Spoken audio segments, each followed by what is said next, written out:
2021년 1월 22일 화요일 큐티 방송입니다. 먼저 기도하겠습니다. 하나님, 오늘도 묵상의 시간을 허락하시니 감사합니다. 이 시간도 임재하여 주셔서 온전히 하나님의 말씀과 가까워지는 시간이 되게 하여 주시옵소서. 감사를 드리며 예수님의 이름으로 기도드립니다. 아멘. 오늘 묵상할 말씀은 요한복음 5장 1절에서부터 18절까지의 말씀입니다. 그 후에 유대인의 명절이 되어 예수께서 예루살렘에 올라가시니라. 예루살렘에 있는 양문 곁에 히브리 말로 베데스다라 하는 못이 있는데 거기 행각 5이 있고 그 안에 많은 병자, 맹인, 다리 젖는 사람, 혈기 마른 사람들이 누워 물의 움직임을 기다리니 이는 천사가 가끔 못에 내려와 물을 움직이게 하는데 움직인 후에 먼저 들어가는 자는 어떤 병에 걸렸든지 낫게 되밀어라. 거기 38해 된 병자가 있더라. 예수께서 그 누운 것을 보시고 병이 벌써 오래된 줄 아시고 이르시되 내가 낫고자 하느냐? 병자가 대답하되 주여, 물이 움직일 때에 나를 못에 넣어주는 사람이 없어 내가 가는 동안에 다른 사람이 먼저 내려가나이다. 예수께서 이르시되 일어나 내 자리를 들고 걸어가라 하시니 그 사람이 곧 나아서 자리를 들고 걸어가니라. 이날은 안식일이니 유대인들이 병 나은 사람에게 이르되 안식일인데 내가 자리를 들고 가는 것이 옳지 아니하니라. 대답하되 나를 낫게 한 그가 자리를 들고 걸어가라 하더라 하니 그들이 묻되 너에게 자리를 들고 걸어가라 한 사람이 누구냐 하되 고침을 받은 사람은 그가 누구인지 알지 못하니 이는 거기 사람이 많으므로 예수께서 이미 피하셨음이라.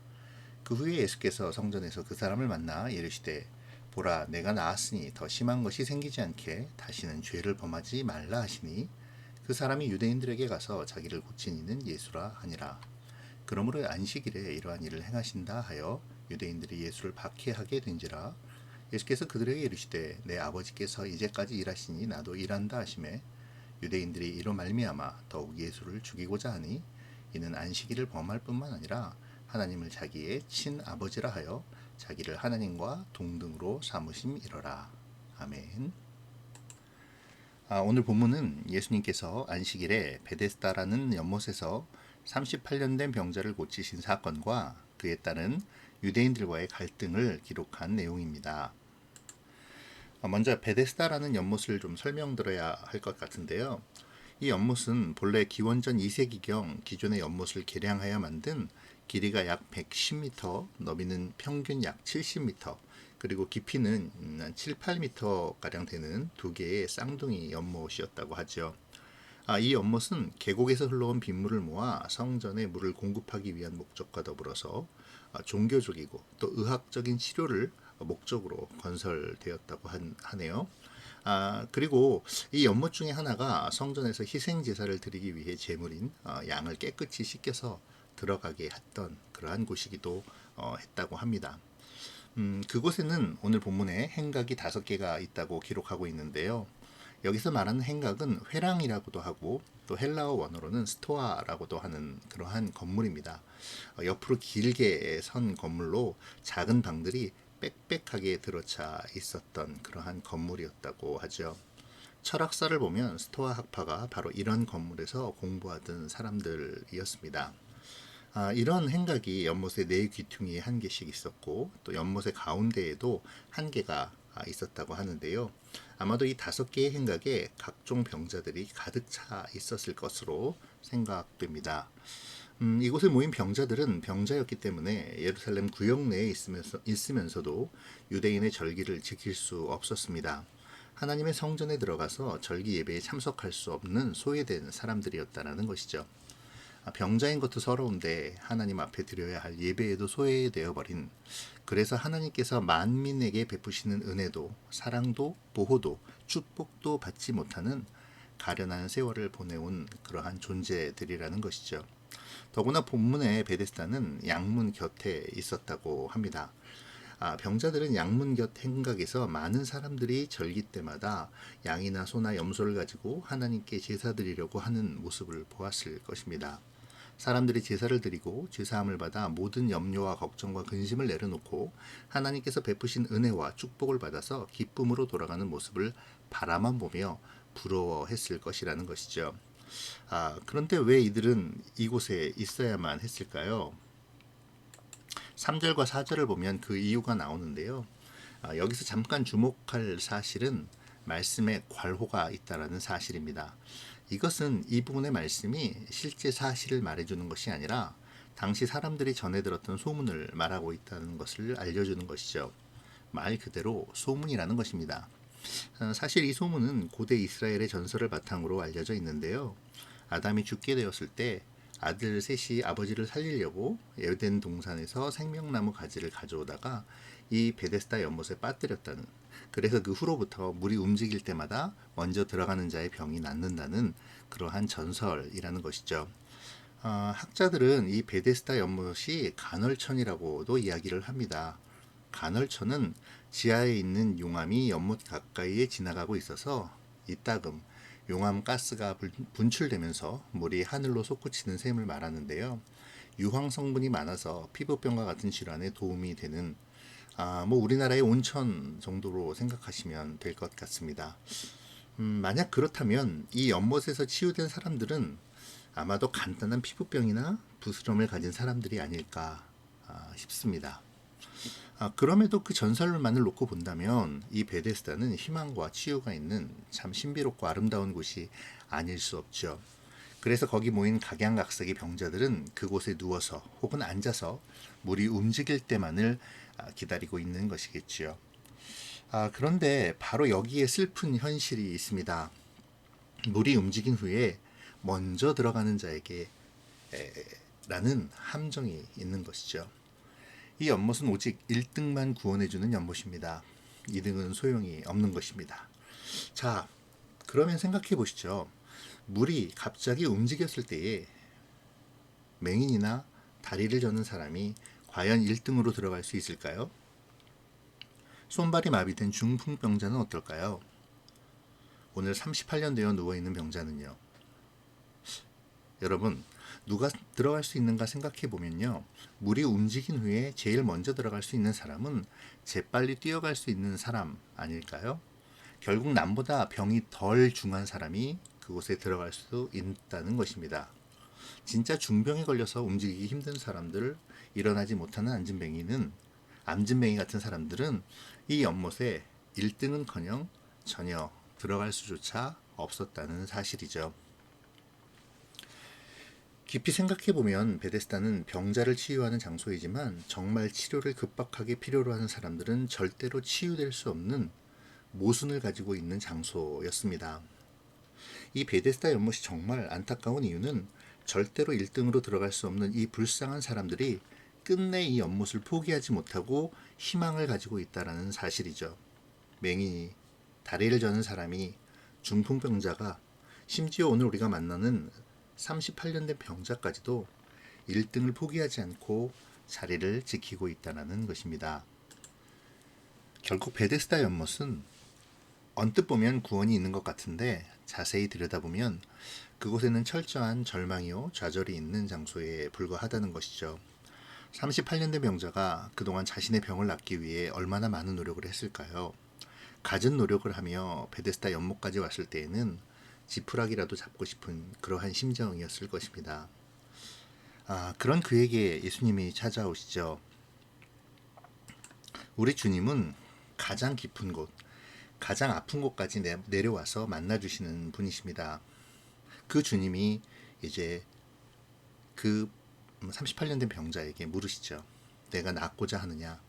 이 물음 속에 예수님은 모든 의미를 다 부여하셨습니다.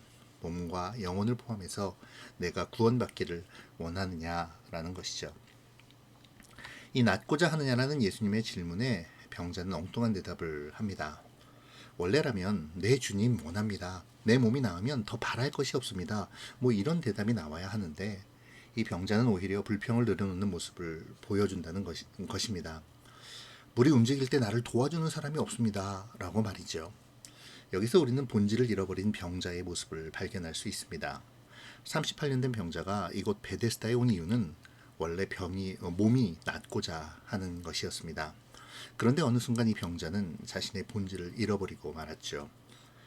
그는 내가 몸이 낫기 위해서 이 자리에 왔다는 사실보다도 오히려 연못에 가장 먼저 들어가야 하는 이 경쟁에서 승리해야만 한다는 사실에 매몰되어 있습니다. 그의 목적은 이제 몸이 낫는 것이 아니라 1등이 되는 것입니다. 누구든지 어떤 사람이든 간에 자신을 넣어주는 사람이 와서 자신을 1등으로 넣어주기만을 기다리면서 정작 자신이 이곳에 온 목적은 잃어버린 것입니다. 여기서 질문 하나 드려볼까요?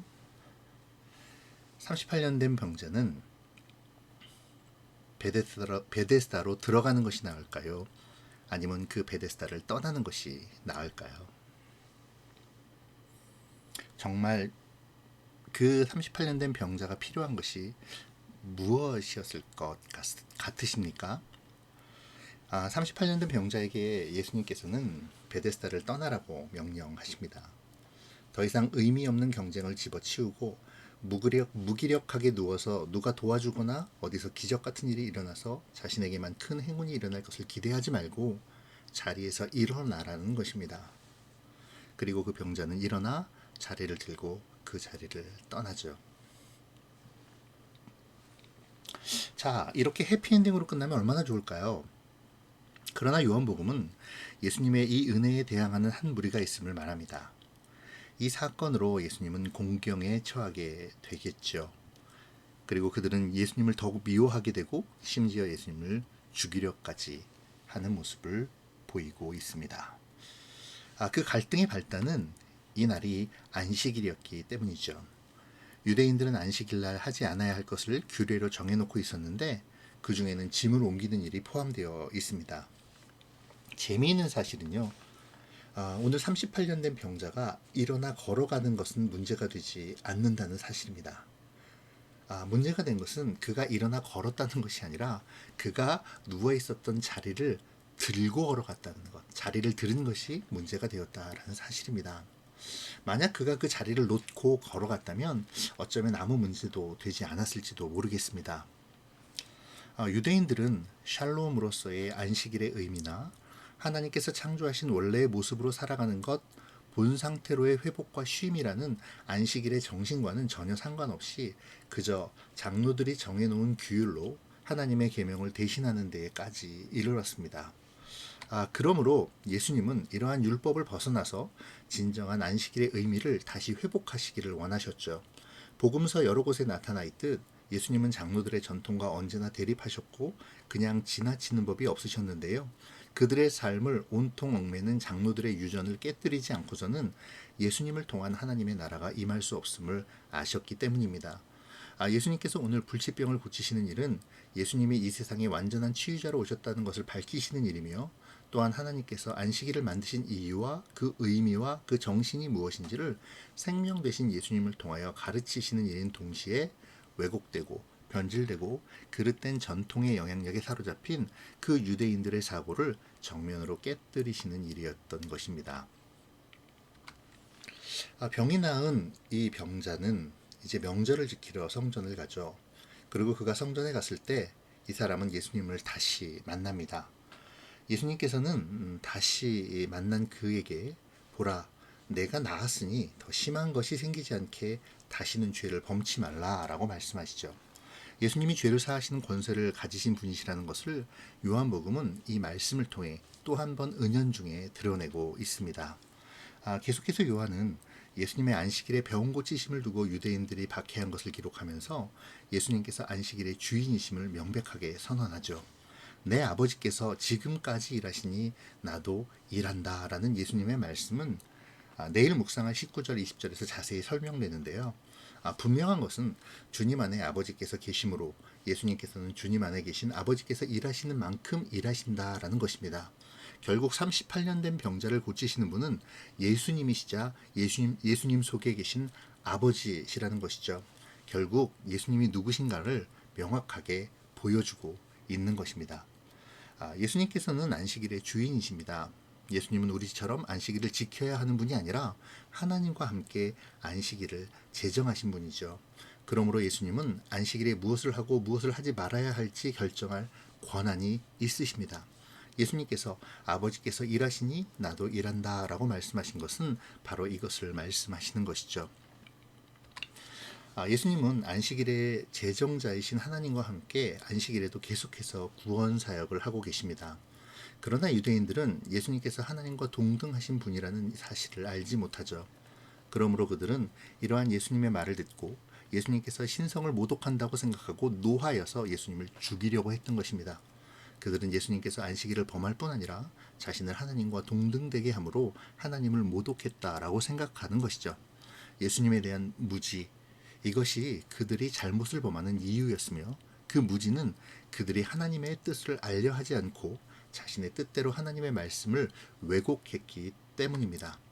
우리가 온전히 주님을 알아야 할, 그리고 그분의 뜻을 알기 위해 묵상해야 할 이유가 바로 여기에 있는 것이죠. 자, 이제 오늘 말씀을 묵상해 봅시다. 먼저 병을 고쳐준다는 베데스다 연못에 대해서 한번 묵상해 보면 좋겠습니다.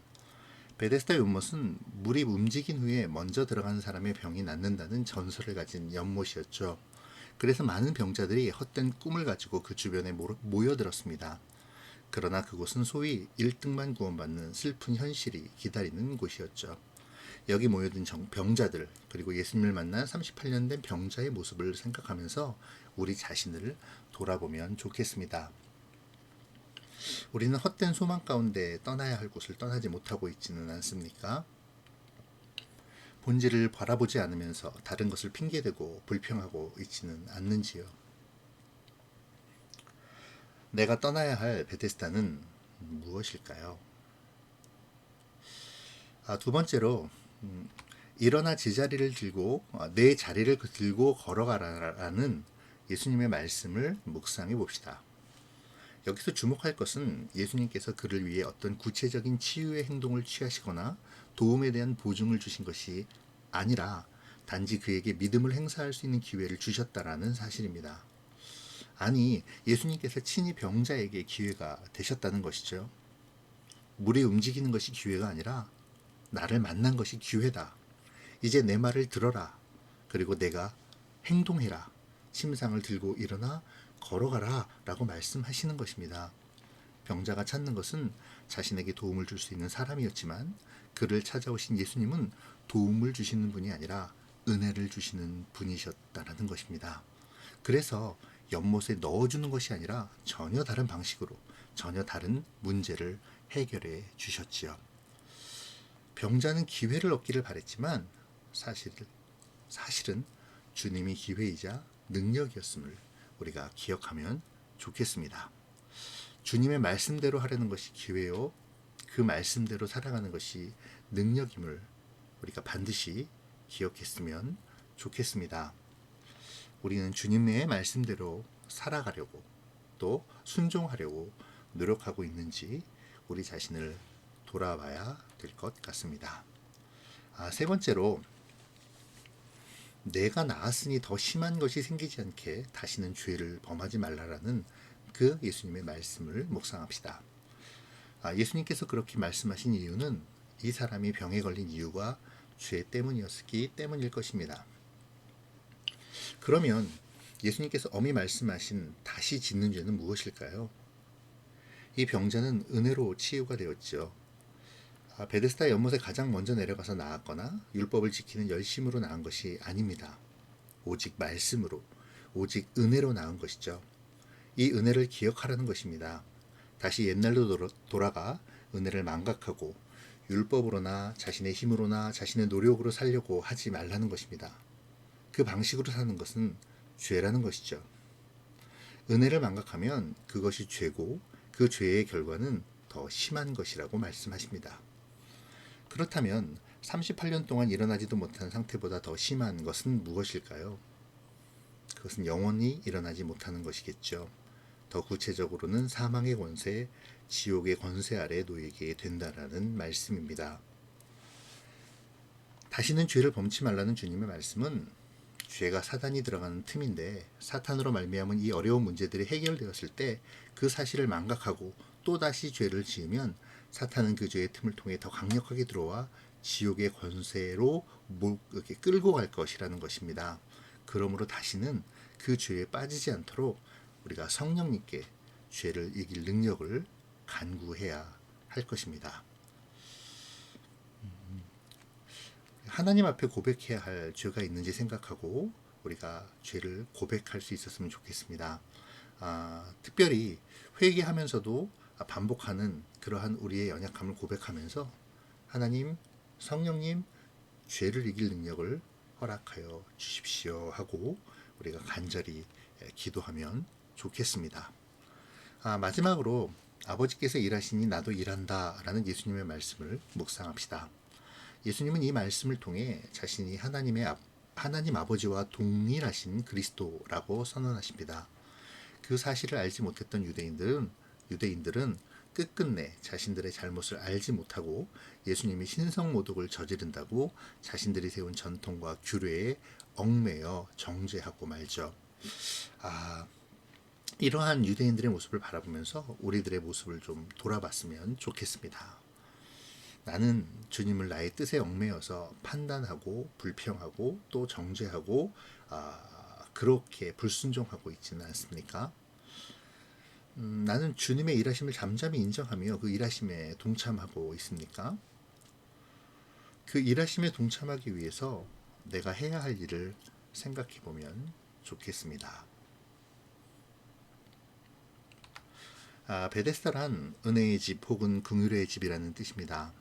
우리가 예수를 믿어서 구원을 얻는 줄 알고 있지만 사실은 그렇지 않죠. 우리가 예수님을 믿는다는 말의 의미는 그 옛날 38년 된 병자가 그 아픈 몸을 이끌고 베데스다 연못에 들어가는 것과 같은 의미입니다. 그때의 조건이 38년 동안 혈기 마른 자로서 산 사람에게는 불가능한 조건이었듯이 오늘날의 조건 역시 세상에서 세상의 원리를 신뢰하며 한평생을 살아온 우리에게는 도저히 이룰 수 없는 불가능한 일이라는 것을 우리는 잊고 살 때가 참 많습니다. 그래서 예수님을 믿는다는 것은 이 38년 된 병자가 베데스다에 들어가지 않고도 낫게 되는 것 이상의 기적이며 은혜인 것이죠. 우리가 믿어서 구원을 얻는 것이 아니라 우리가 못에 들어가서 낫게 되는 것이 아니라 하나님의 은혜로 말미암아 주님이 우리에게 찾아오시고 우리에게 일어나서 너의 자리를 들고 걸어가라라고 선언해 주심으로 우리가 구원을 얻은 것입니다. 베데스다는 이렇게 은혜라는 의미를 가지고 있습니다. 우리 쪽에서의 반응 여하에 따라 결과가 나타나는 것이 아니라 하나님에게서부터 우리에게 은혜가 임하였다라는 것이죠. 베데스다는 이름 그대로 은혜의 집입니다. 은혜란 그냥 우리에게 주어지는 것입니다. 우리의 상태가 조건이 되어 주어지는 것이 아니라는 것이죠. 이 사실을 기억하며 하나님께 감사하고 그 은혜를 깊이 묵상하는 오늘이 되어지기 바랍니다. 기도하겠습니다. 고마우신 하나님, 오늘도 말씀을 묵상합니다. 오늘 베데스다의 병자를 통해 또한 우리를 바라봅니다. 진정한 구원과 은혜가 필요함에도 헛된 소망에 사로잡혀 정작 떠나야 할 세상을 떠나지 못하는 그 어리석은 병자의 모습이 우리 안에 있음을 봅니다. 주님, 우리가 주님이 말씀하시는 그 일어나 내 자리를 들고 걸어가라라는 말씀에 순종하게 하여 주시옵소서. 세상에서 헛된 소망에서 벗어나 온전히 주님의 말씀에 순종하며 나아가기를 소원합니다. 우리로 하나님과 동등하신 우리 주님을 알게 하시고 안식일의 주인이신 주님의 일하심을 바라보고 그 일하심을 소망하며 기대하며 온전히 따르게 하여 주시옵소서. 오늘도 주님과 함께 하기를 원하오며 예수님의 이름으로 기도드립니다. 아멘.